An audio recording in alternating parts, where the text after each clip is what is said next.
Në Kosovë, ndoshta kemi përmirësim në këtë hap, doktor Besnik, por kemi abuzuar me antibiotik, sidomos në vitet pak më herët, por nuk është që kemi një përmirësim kështu të kënaqshëm as tash. Sa është antibiotiki shkaktari i sëmundjeve inflamatore të zorrëve? Një gjë duhet të kuptojmë. Me antibiotikë shpëtojnë jetë.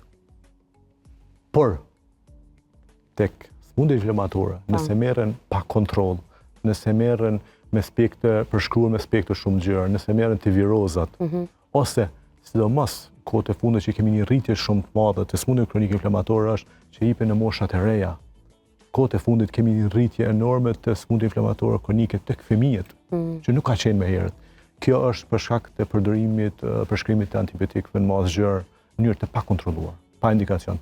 Një gjë duhet të kuptohet, antibiotikët kur ka indikacion shpëtojnë jetë, por duhet të jetë përshkruar me kontroll, me kujdes, vetëm atë kur duhet. Por është një nga shkaktarët ose predispozicion për sëmundje inflamatore. Sepse shkatrojnë mikrobiomin e zorrës, apo? Antibiotikut është një bombë që shkatron mikun dhe armikun. Për këtë rast duhet obligative me pas probiotik dhe prebiotik?